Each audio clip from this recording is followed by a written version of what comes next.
कल जो है प्रत्याहार हमने अष्टाध्यायी में जिन प्रत्याहारों का प्रयोग हुआ है,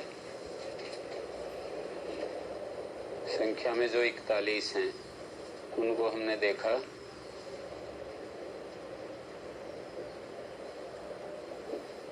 वो सूत्र आप लोगों को, सबके सूत्र जो हैं, कम से कम 41 सूत्र आपको याद होने चाहिए, जहाँ जहाँ इनका प्रयोग हुआ है। 41 प्रत्याहार हैं तो 41 सूत्र तो कम से कम होने चाहिए, ज्यादा नहीं तो, क्योंकि एक एक प्रत्याहार के लिए एक एक सूत्र उदाहरण के रूप में रहना चाहिए। वो तो एक एक प्रत्याहार कई कई सूत्रों में भी प्रयोग हुआ है, पर मैं कह रहा हूँ कि कम से कम एक एक सूत्र तो होना चाहिए। जैसे अच है तो अच के लिए कम से कम एक सूत्र तो प्रयोग, अचस् या उकालो ध्रस्त दीर्घ प्लुता में भी अच का प्रयोग हुआ है।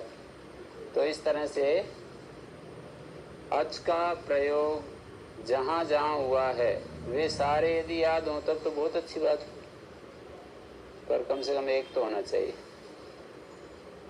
इसी तरह से ईच है, जैसे इचे का चोम प्रत्यवच, इस तरह से 41 सूत्र तो पूरी अष्टाध्यायी में हमें याद होने चाहिए। किस किस कौन कौन सुना सकता है 41 सूत्र?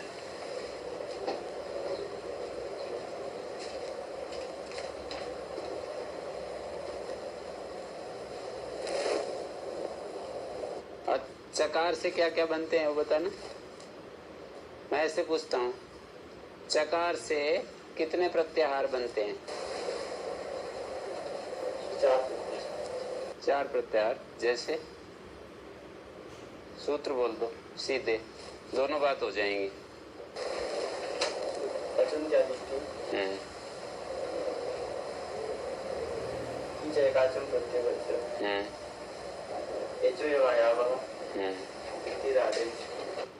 इस तरह से मैंने इनसे पूछा और इन्होंने ये 4 सूत्र बताए। इसी तरह से मैं पूछूं कि यकार से कितने प्रत्याहार बनते हैं, ये बताएगा आलोक। 4। कौन कौन से? याय। अच्छा, आगे?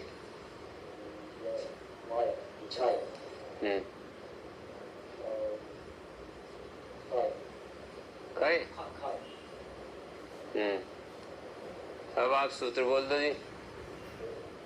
ये जो है श्यामदत्त। मैं उयो और वा। हाँ। उमा क्रियम परे। जयः।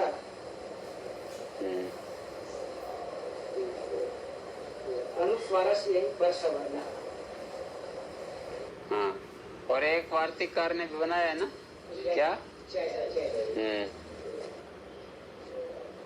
वार्तिककार ने भी बनाया है। तो इस तरह से सूत्र इसके हो गए। र से कितने बनते हैं भाई रणजीत? 5। कौन कौन से?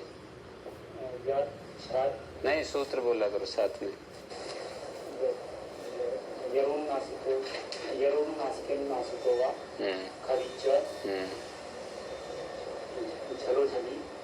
झलोझली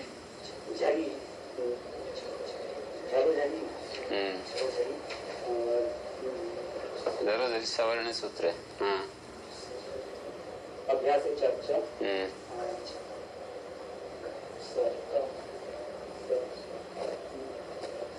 हाँ, वासरी।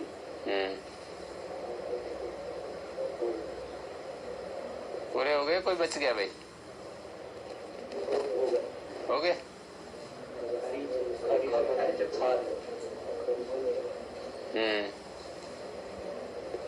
हाँ जी, आप बताओ ण से कितने बनते हैं? ण से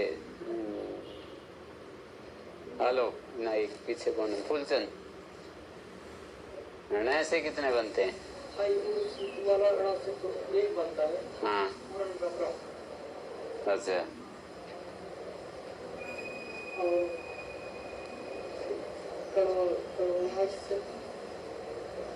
पूर्ण रपरा वाले से तो एक बनता है और इससे 3 बनेंगे। हाँ, कौन कौन से? हाँ जी।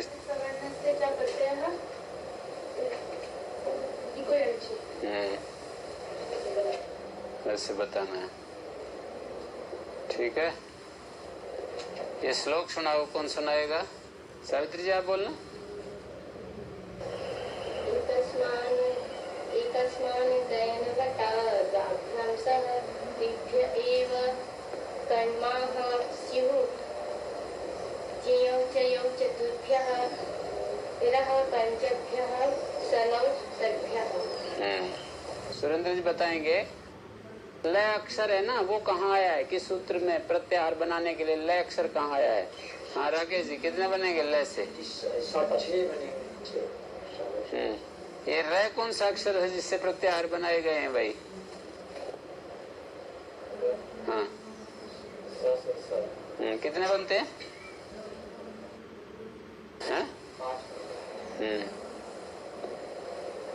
और ताला विषय से कितने बनते हैं रवि? सूत्र बोलिए कौन कौन से?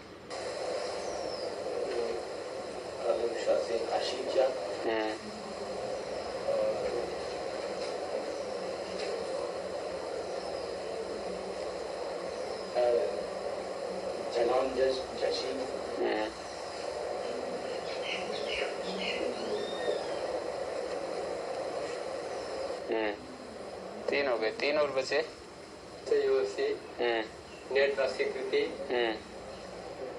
एकाचो पशु हसन्तस्य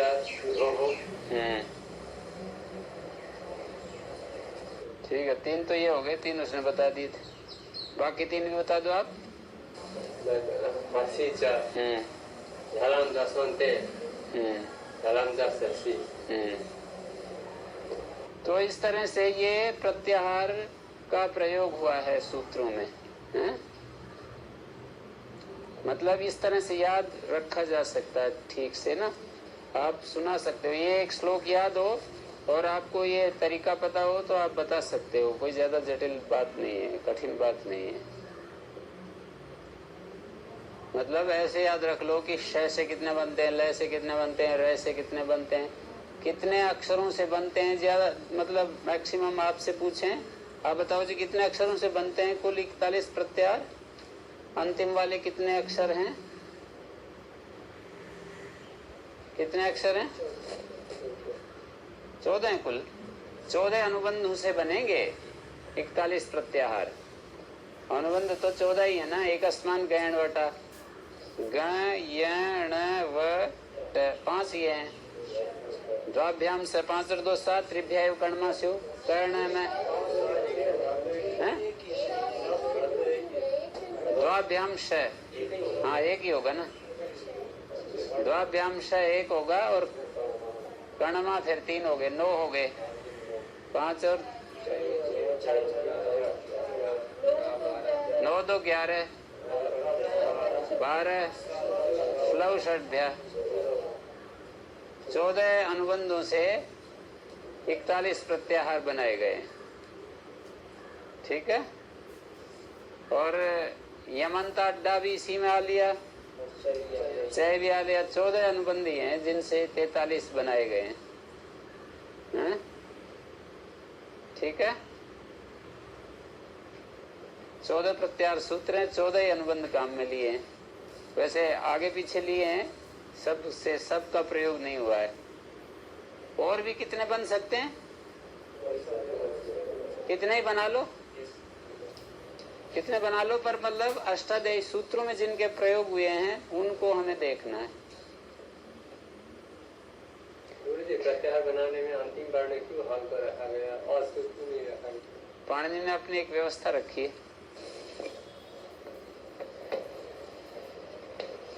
आदि ही पदच्छेद होगा, अंतेन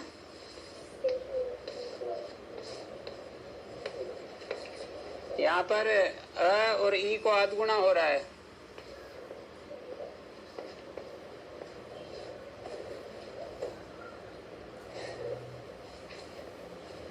अ और ई गुण संधि हो रही है। ए बन गया सहेता। एक अंत शब्द होता है, एक दूसरा शब्द अंत शब्द से प्रत्यय जोड़ करके एक और बना दिया। इस अ का लोप हो गया। आगे व्याकरण पढ़ोगे तो पता लगेगा कि ये लोप कैसे हो जाता है। अभी मैं इतना ही कह देता हूं कि इस अ का लोप हो गया। इस यत का जो अर्थ है वो है होने वाला, अंत में होने वाला। तत्र भवा एक सूत्र है, उस अर्थ में यहाँ प्रत्यय हुआ है। अंत में होने वाला तद्धित प्रत्यय हुआ है, तो अंत शब्द का अर्थ हो गया अंत में होने वाला। सूत्रार्थ क्या हुआ? अन्वय करते हैं, अर्थ करते समय हम पदों का अन्वय करते हैं। जैसे समान विभक्ति पदों को एक जगह ले लेते हैं, अंतेन इता सह, ऐसा हम अन्वय करेंगे। अंतिम इत संज्ञक के साथ समानाधिकरण है इन दोनों का, अंतेन का और इता का समानाधिकरण है। समानाधिकरण होता है दो चीजें मिलकर के एक ही चीज को कहें तो उसको समानाधिकरण कहते हैं।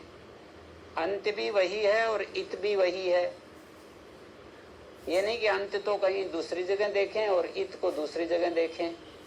जो अंत्य है वही इत है, तो इन दोनों का समानाधिकरण है। तो अर्थ करते समय ये होगा अंतिम इत संज्ञक के साथ।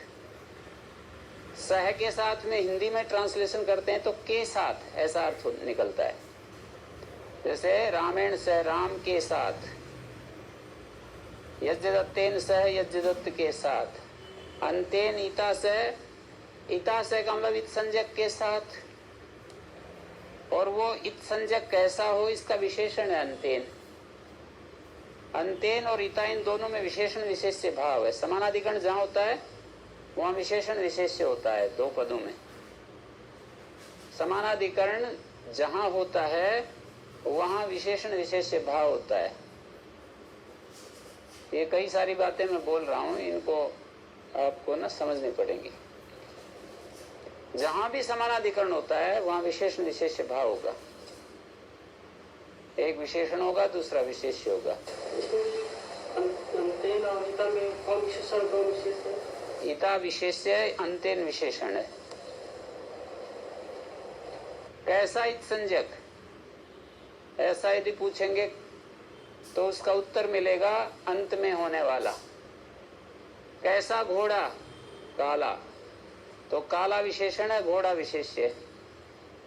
कैसा प्रश्न करके देखते हैं ना, तो उसका जो उत्तर आता है वो विशेषण होता है। इत संज्ञक के साथ, कैसे इत संज्ञक के साथ? अंतित संज्ञक के साथ। अंतित संज्ञक के साथ मिलकर आदि अक्षर, आदि वर्ण, अक्षर और वर्ण एक ही बात है। आदि वर्ण जब यूं कहेंगे अंतिम के साथ आदि, तो बीच में कुछ आएंगे ना। अंतिम इत संज्ञक के साथ मिलकर आदि वर्ण किनका ग्रहण कराता है? मध्य में जो आने वाले हैं उनका। और आदि वर्ण अपने स्वरूप का भी, स्वम रूपम की भी अनुवृत्ति है इस सूत्र में। स्वम रूपम शब्दस्या शब्द संज्ञा सूत्र से स्वम रूपम की भी अनुवृत्ति है। तो अंतिम इत संज्ञक के साथ मिलकर आदि वर्ण मध्यवर्ती वर्णों का ग्रहण कराता है और अपने स्वरूप का भी। जैसे अयुण है, ये अंतित संज्ञक कौन सा है फुलजन?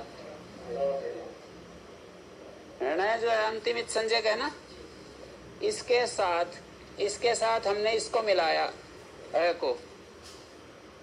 अंतिमित संज्ञक के साथ अ को मिलाया तो बीच में ई और उ आ रहे हैं ना। ई उ का ग्रहण कराता है। कौन कराता है? ये अंतिमित संज्ञक के साथ मिलकर अ जो है ई उ का ग्रहण कराता है तथा अ अपने स्वरूप का भी ग्रहण कराता है। दो वाक्य हो गए ना। आदि वर्ण अंतिम संज्ञक के साथ, अंत मानी अंत में होने वाला, अंत में होने वाला जो संज्ञक वर्ण है उसके साथ आदि वर्ण मध्यवर्ती वर्णों का ग्रहण कराता है तथा अपने स्वरूप का भी ग्रहण कराता है। जैसे मान लीजिए एक सूत्र हमने बोला री नृक, तो यहां अंतिमित संज्ञक क को पकड़ा हमने। अंतिम संज्ञक क के साथ आदि वर्ण, और आदि हमने इस ई को माना। आदि का मतलब ये नहीं कि सूत्र के आदि में जो अक्षर पड़ा है उसी को आदि कहेंगे, जहां से हम शुरू करेंगे वो आदि हो जाएगा। ठीक है, इस बात को पकड़ना है, जहां से हम शुरू कर रहे हैं वो आदि मान लिया जाएगा। जैसे ई से हम देखना चाह रहे हैं, ई से शुरुआत करना चाह रहे हैं तो ई आदि हो जाएगा। तो अंतिमित संज्ञक क है और आदि वर्ण ई मान लिया गया, तो ई जो है अंतिमित संज्ञक क के साथ मिलकर मध्यवर्ती वर्णों का ग्रहण कराता है। मध्य में कौन कौन से आए? उ, री और ली। ये तो हलंत्यम से इसका लोप हो जाता है, इत संज्ञा हो जाती है, और तस्य लोपा से लोप हो जाता है, इसलिए ये तो नहीं आएगा। जब हम कहेंगे ना इक बोलेंगे तो ई, उ, री, री आएंगे, ये भी छूट जाएगा और ये भी छूट जाएगा। ये तो वैसे ही छूट जाएगा। अंतिमित संज्ञक के साथ आदि ग्रहण कराता है, अंतिमित संज्ञक के साथ मिलकर आदि मध्यवर्ती वर्णों का ग्रहण कराता है। तो मध्य में तो न भी आया था, तो न का ग्रहण क्यों नहीं हो रहा, ये प्रश्न बनता है एक, क्यों नहीं होता? हलंत्यम से इत संज्ञा हो जाती है, तस्य लोपा से लोप हो जाता है, इसलिए ग्रहण नहीं होता है। और ये भी कह सकते हैं आचार्य की ये शैली है कि अचुम को अच में पढ़ते हैं, हलों को हल में पढ़ते हैं। अयुण, रिल, रिक, एओंग, अयोच ये अच हैं, और हयवरट सूत्र से लेकर के आगे हल पढ़े हैं, तो हलों को तो हल में पढ़ा है और अचों को अच में पढ़ा है, तो अचों के बीच में हल नहीं आएंगे। अलग दो जातियां बन गई ना, हल जाति और अच जाति। अच के विषय में ये उत्तर दिया है कि अच के ग्रहण में ये जो ण के अनुबंध है, ग है, इनका ग्रहण क्यों नहीं होता? प्रत्याहारे अनुबंधानाम कथम अच ग्रहणे सुन। जैसे हम अच बोलते हैं ना, अच तो अयुण, रिल, रिक, एओंग, अयौच, तो ये बोलते हैं अच बनाया ना, तो ये बीच में ये जो अनुबंध है इनका ग्रहण क्यों नहीं होता? अच प्रत्याहार में इनका ग्रहण क्यों नहीं होता? प्रत्याहारे अनुबंधानाम कथम अच ग्रहणे सुन। अच के ग्रहण में इनका ग्रहण क्यों नहीं होता? अच प्रत्याहार को पकड़ने में फिर इनको नहीं लेते, तो कहते हैं आचारात, ये आचार्य का व्यवहार है कि अचों को अच में पढ़ते हैं, इसलिए इनका ग्रहण नहीं होता है। अप्रधानत्वाद, और प्रधान रूप से अच पढ़े हैं, वहां प्रधान रूप से हल पढ़े हैं, इसलिए इनका ग्रहण नहीं होता। और लोपश्च बलवत्तरा, और इनका लोप भी बलवान है, माने हलंत्यम इत संज्ञा हो जाती है, तत्काल लोप हो जाता है, इसलिए इनका ग्रहण नहीं होता। तीन हेतु दिए। एक तो आचार्य का आचार, आचार कहते हैं व्यवहार, आचार्य की शैली, और दूसरा ये तो शैली होगी, आचाराद अप्रधानत्वाद, और दूसरा उत्तर है कि अचों के बीच में अप्रधान रूप से पढ़े हैं ये ण क आदि, और लोपश्च बलवत्तर, और इनका लोप भी बलवान है। जैसे ही हम इनको ग्रहण करना चाहते हैं तो मतलब हलंत्यमित संज्ञा होकर के तस्य लोपा से लोप हो जाता है। ये सूत्र आपको समझ में आ गया होगा। आदिरंतेन संहिता ये आदि अक्षर हैं, आदि अक्षर अंतिमित संज्ञक के साथ मिलकर मध्यवर्ती वर्णों का ग्रहण कराता है।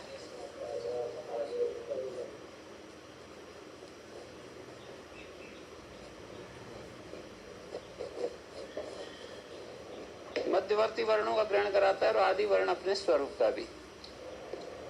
कोई भी सूत्र हम पढ़ेंगे तो उसके पदच्छेद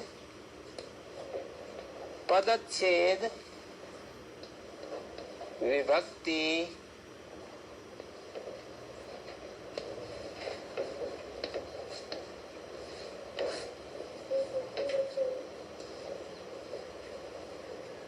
विभक्ति वचन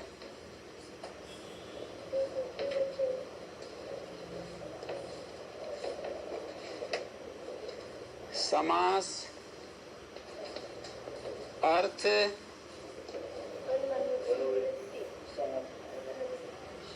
अनुवृत्ति तो अर्थ में ही आ जाएगी।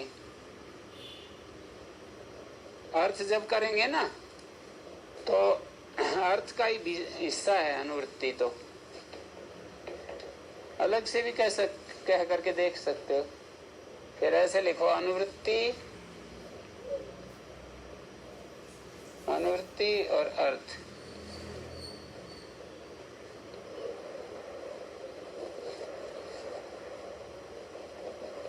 उदाहरण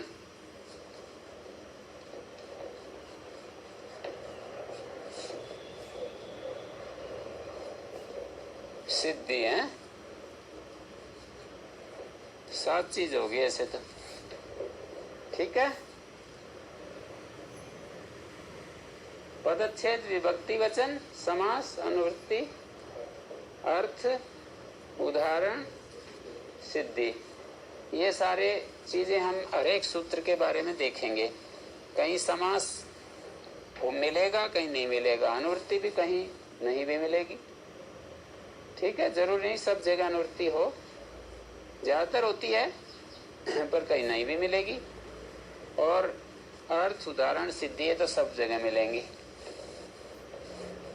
गुरु जी प्रत्याहार सूत्र में हाय वर्ण के हा से हाल के ला तक एक प्रत्याहार बनते हैं, फिर अंतिम में हाल का प्रयोजन बता देंगे कभी। तो अब आगे जो है सूत्रों के 7 प्रकार हैं। संज्ञा च, परिभाषा च, याद है?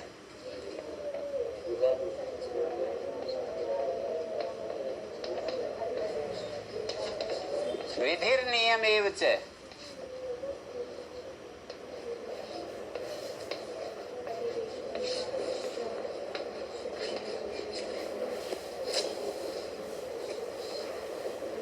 अतिदेशोऽधिकारश्च।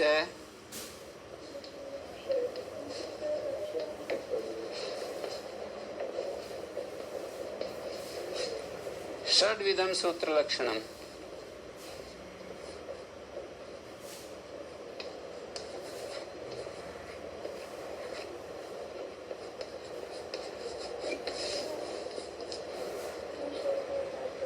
एक निषेध जो है ना, निषेध सूत्र भी होते हैं।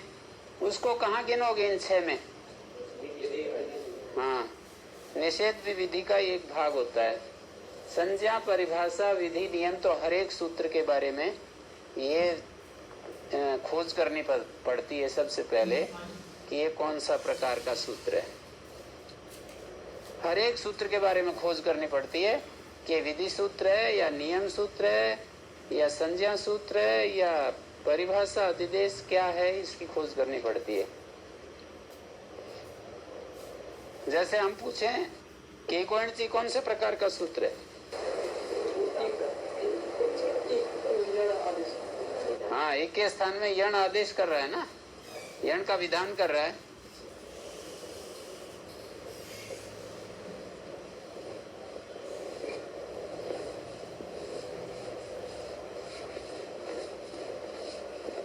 पहले पाद में कितने प्रकार के सूत्र हैं? पहले पाद में श्रद्धा जी? संज्ञा, परिभाषा, निषेध, अधिदेश। 4 प्रकार के सूत्र हैं पहले पाद में। सबसे ज्यादा कितने प्रकार वाले हैं? पहले पाद में संज्ञाएं सबसे ज्यादा हैं, हैं? और दूसरे नंबर पर परिभाषा। और अतिदेश एक ही है। आद्यंतवदेक अस्मिन् वित्त। और निषेध न जलो न धातु लोपार धातु के कंगति से सब निषेध ही तो है। न जलो न धातु लोपार धातु के कंगति से सब निषेध ही तो है। न बहुप्रियो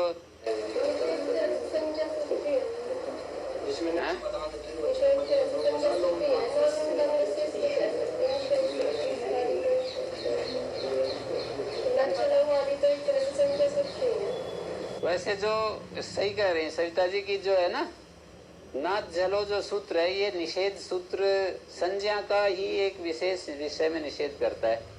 संज्ञा का ही एक हिस्सा है।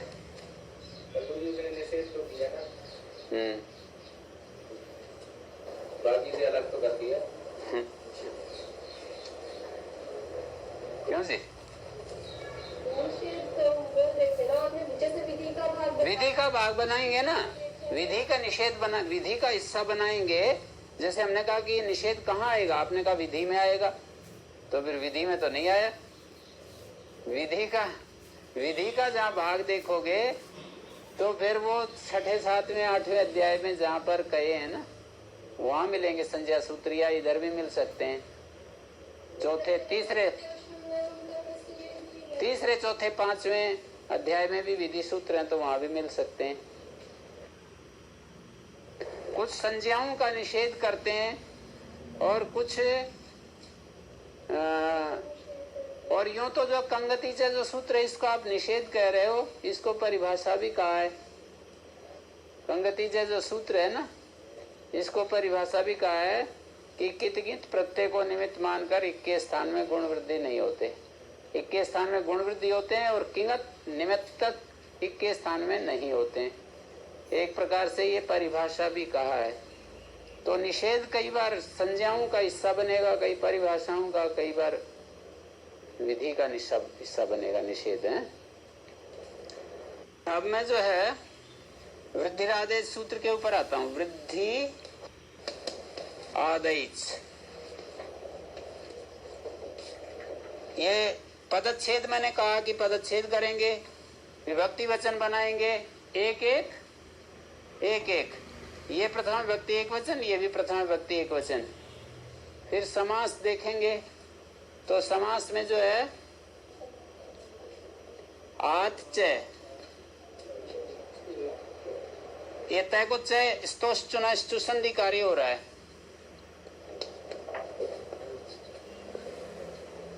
ऐच इति आदेश, ये द्वंद्व समास है, समाहर द्वंद्व है। ये द्वंद्व के दो भेद होते हैं, एक समाहर द्वंद्व और एक इतरेतर योग द्वंद्व। तो ये समाहर द्वंद्व है। क्या पहचान है समाहर द्वंद्व और इतरेतर योग द्वंद्व की?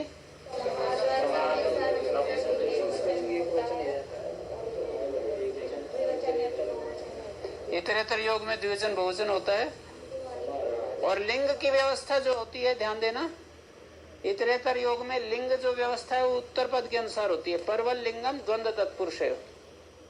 द्वंद्व और तत्पुरुष में पर वाले शब्द के अनुसार लिंग होता है।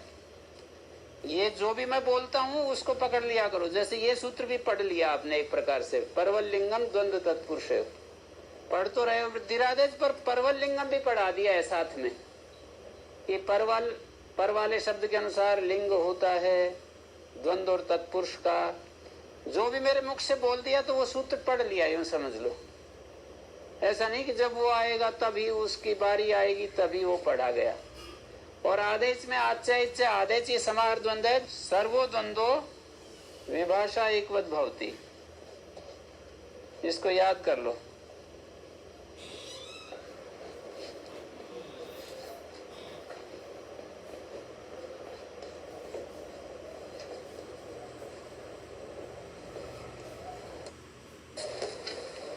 यहाँ पर देखिए विभाषा जमा एकवत क्या कार्य हुआ? सर्वोद्वंद्व विभाषा एकवत, सभी द्वंद्व विकल्प से एकवत हो जाता है। तो इस परिभाषा के कारण वो एकवत हो गया। और स नपुंसकम एक सूत्र है।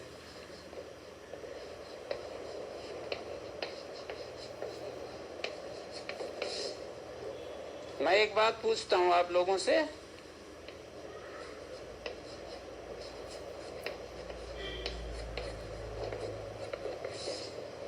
हाँ धर्मेंद्र, ये दो सूत्र मैंने लिखे हैं, इनमें से ये वाला सही है या ये वाला सही है?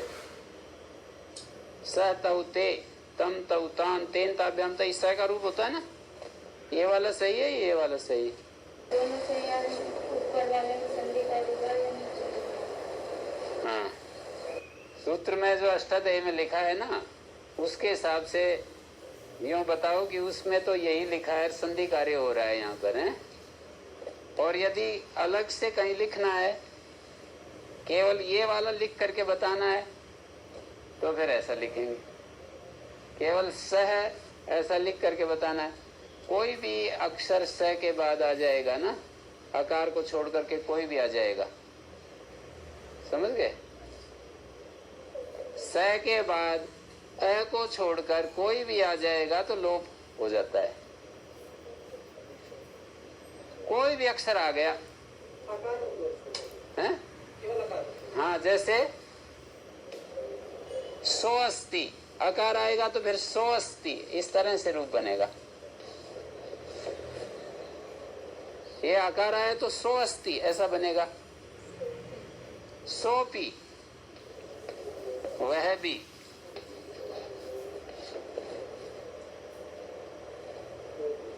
स आगच्छति, मान लीजिए मैंने बोला, तो फिर स आगच्छति में ये बोला जाएगा।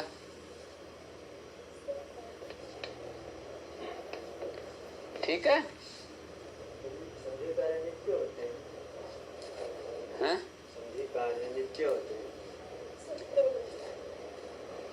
सूत्रों में तो नित्य है ना। अच्छा, एक बात है, संधि तो नित्य होती है, संहिता नित्य नहीं कही जा सकती। संहिता होगी तो संधि तो होगी ही होगी। परा, सन्निकर्ष, संहिता, वर्णों की अत्यंत जो निकटता है उसको संहिता कहते हैं। पास पास जब वर्ण बोलते हैं ना हम, उच्चारण में जब पास पास बोलते हैं उसको संहिता कहते हैं। संहिता एक संज्ञा है। संहिता और विराम, अवसान, दो पास पास संज्ञाएं पड़ी हैं। पहले अध्याय के अंत में है ना दो सूत्र, विरामो अवसानम परसन्निकर्षा संहिता। तो संहिता संज्ञा जो है, संहिता संज्ञा वहां होती है जहां वर्णों का अत्यंत परसन्निकर्ष, पर शब्द का अर्थ होता है अत्यंत, परा परम दोनों पर्यायवाची होते हैं ना। पर सन्निकर्ष, परम सन्निकर्ष, माने और ज्यादा, उससे ज्यादा सन्निकर्ष वर्णों का ना दिखाया जा सके। एक वर्ण के बाद दूसरा वर्ण बोलना, उसके बाद तीसरा, चौथा, पांचवा, परा सन्निकर्षा संहिता। और विराम अवसान, यदि हम विराम दे देते हैं तो उसको अवसान कहते हैं। तो इसके लिए एक वाक्य बोलते हैं, एक श्लोक लिखा भी होगा, आप लोगों ने बताया भी होगा, संगीतैक पदे नित्या।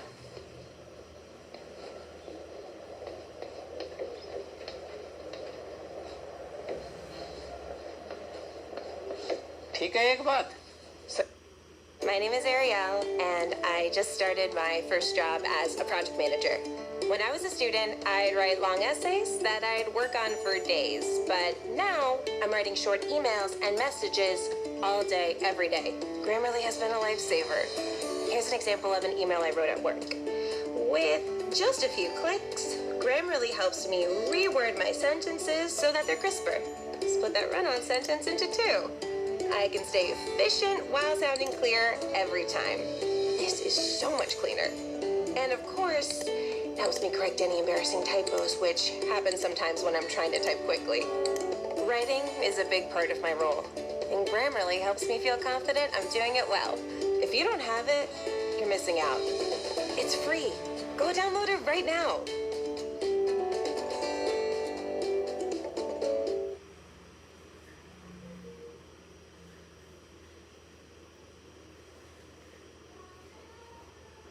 സ്കൂളിലും കോളേജിലും നമ്മൾ ഇംഗ്ലീഷ് പഠിച്ചിട്ടും നന്നായിട്ട് സംസാരിക്കാൻ കഴിയാത്തത് എന്താ?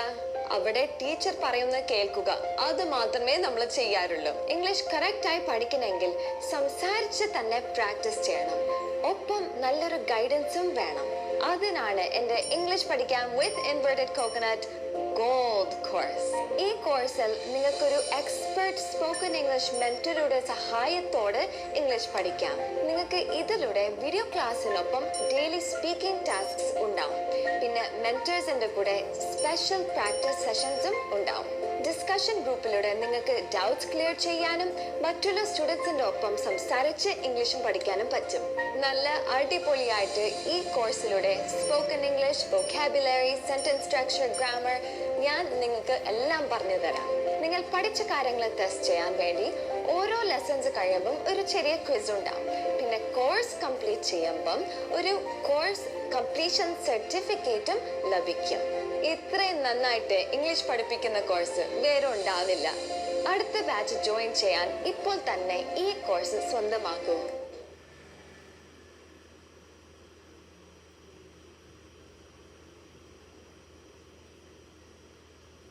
संगीता जमा एक पद. संगीता एक पदे नित्या. एक पद में संगीता नित्य होती है. नित्या धातु उपसर्गयो.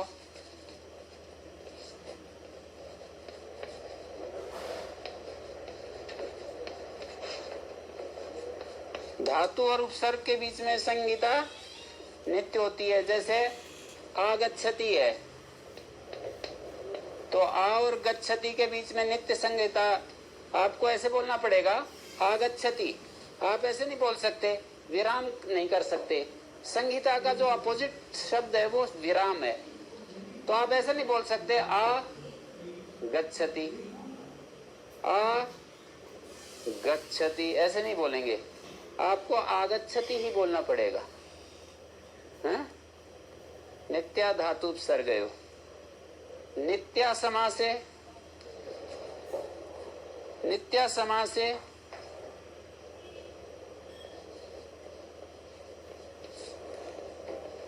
समास में भी नित्य होती है. जैसे राजपुरुषा है तो आपको विराम करके नहीं बोल सकते राज्य पुरुषा. राजपुरुषा बोलते हैं ना, तो आप ऐसा नहीं बोल सकते राज पुरुष है. आपको राजपुरुषा ही बोलना पड़ेगा. वाक्ये तु सा विवक्षाम अपेक्षते. वाक्ये तु सा नित्या समासे. वाक्ये तु सा विवक्षाम अपेक्षते. विवक्षाम अपेक्षते.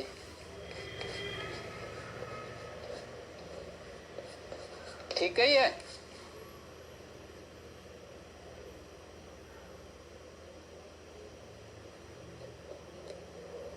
ये सा को इधर लिख सकते. 8 अक्षर एक चरण में होते हैं.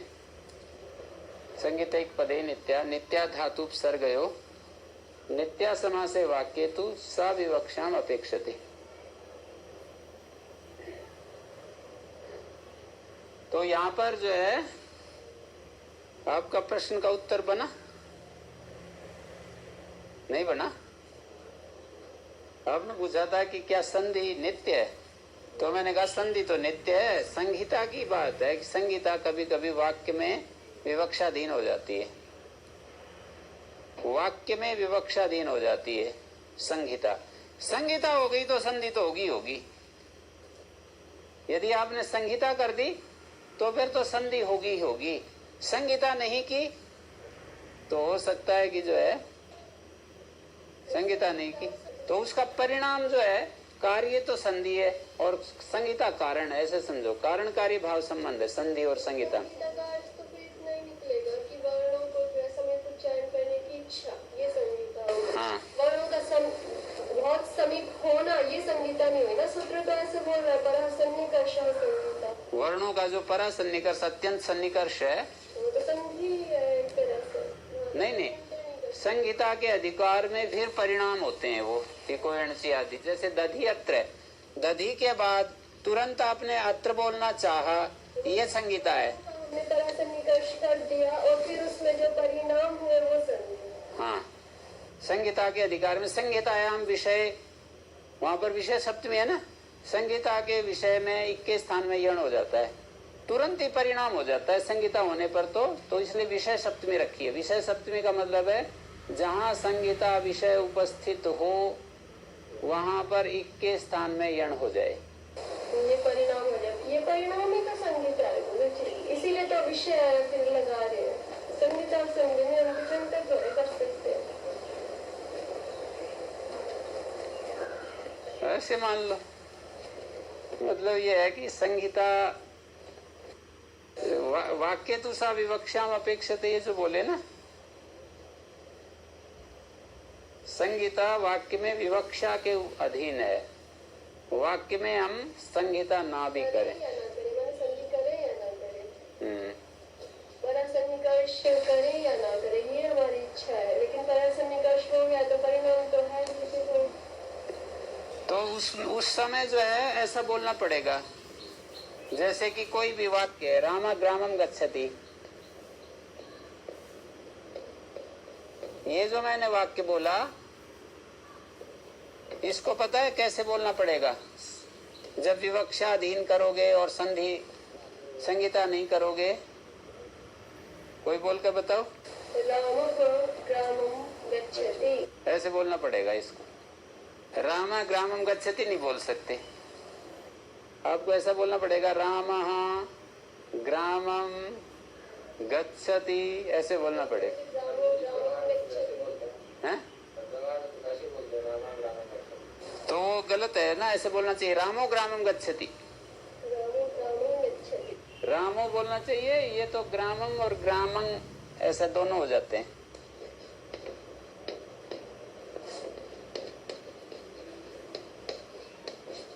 ठीक है,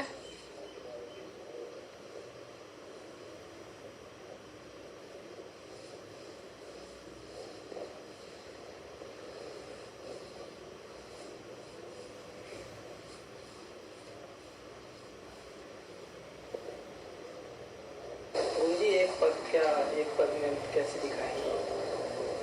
जैसे राम है तो आप इसको आप ऐसे नहीं बोल सकते, र आ मैं,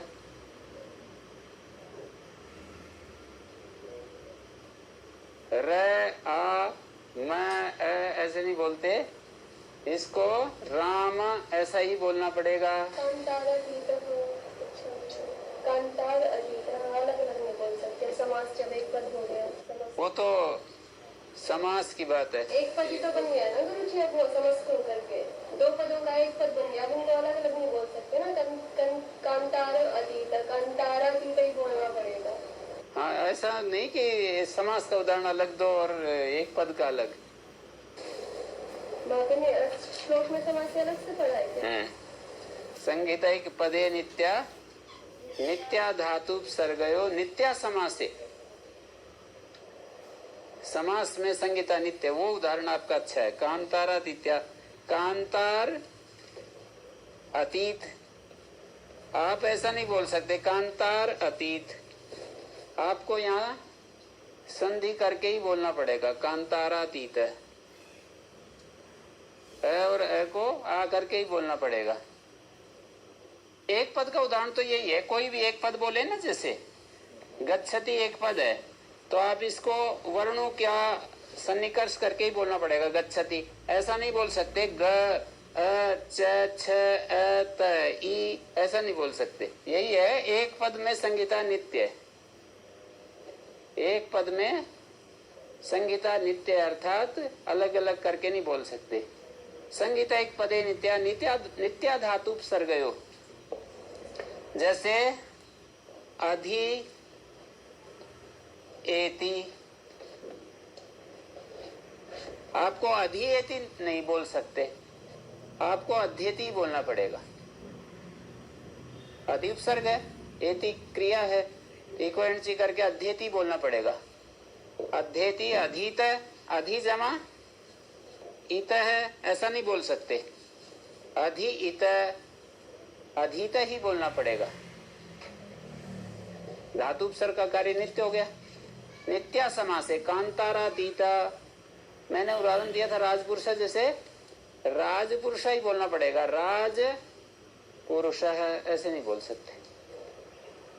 इसलिए समस्त पदों को आप अष्टदय लिखते समय गड़बड़ करते हो ना, जैसे कोई समस्त पद है ना धातु लोपार धातु के, तो पता है कितने सारे ऐसे लिखते हैं इस सूत्र को। आपको संगीता एक पद है ना, ये समास पद है, एक पद मानो या समास पद मानो, तो ऐसे ही लिखना पड़ेगा। ये ऐसे आप अलग अलग लिख रहे हो तो गलत कर रहे हो। सूत्रों में गुरुजी व्याख्यान से निश्चय करते हैं कि वहाँ नित्य है। इस जो श्लोक लिखाया इसके अंतर्गत तो इसकी चर्चा कई पद होते हैं सूत्रों में। सूत्र का एक सूत्र का दूसरे सूत्र के साथ जो संबंध है ना, वहां तो विवक्षा है, पर एक सूत्र के अंदर तो संधि नित्य है।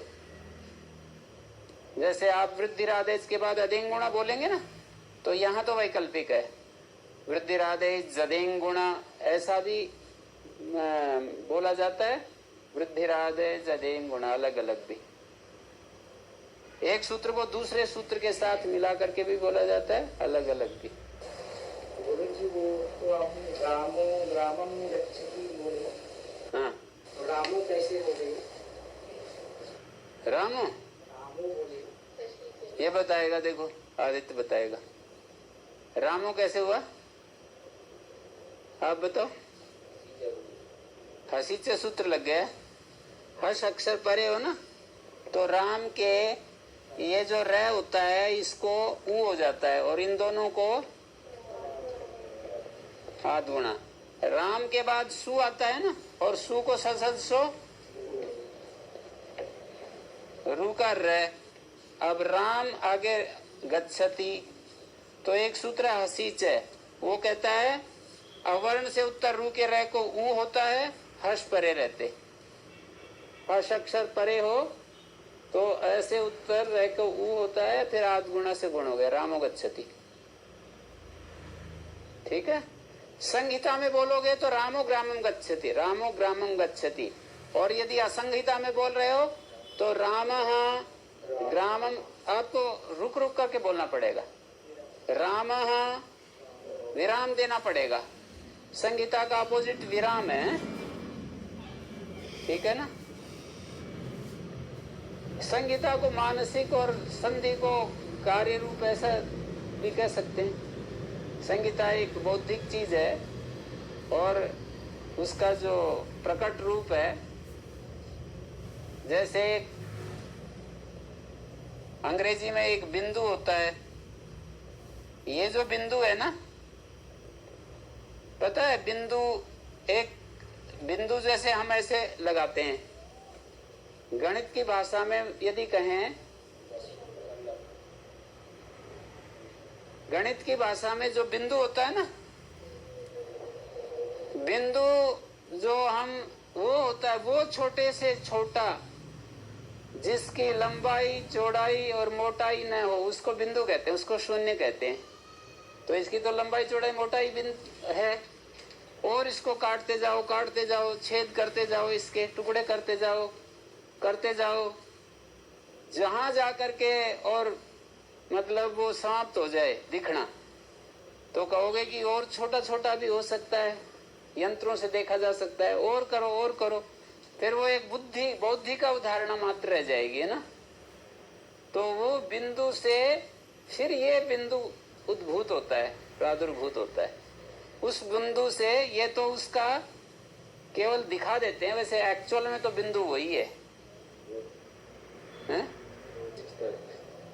भौतिक स्तर पर है, वो अभौतिक है। बिंदु तो अभौतिक है, ये भौतिक है, बौद्धिक मानसिक स्तर पर। तो संहिता एक प्रकार की, मतलब हमारे को वक्ता जो बोलना चाहता है वो दो वर्णों को जैसे ही बुद्धि में समीप लाएगा, ऐसी स्थिति बनाएगा, तो वहां संधि हो ही जाएगी। यही आप कहना चाह रहे हो ना। मतलब कहीं संधि है ही नहीं, हम सूत्र का अर्थ करते हैं, तो ऐसे ही करेंगे ना गुरु जी। संहिता के विषय में के स्थान में यंग का प्रयोग होता है, माने क्या, संहिता करेंगे तो ये प्रयोग होगा, संहिता का प्रयोग तक्षत्र ही बनेगा। हाँ, तो मुझे तो कोई अंतर नहीं। तो वो जो मैंने बताया वो तो आपकी बात का समर्थन किया मैंने, अंतर क्या होता है। मैंने ये कहा निकट बोलना चाहता है तब संधि कार्य हो जाता है, इक्विवेलेंसी होती है। आप भी यही बोल रहे हो, तब संहिता कार्य हो जाता है। हाँ, तो है यही तो मैं उसको यूं भी तो कह सकते, तब संहिता कार्य हो सकता है।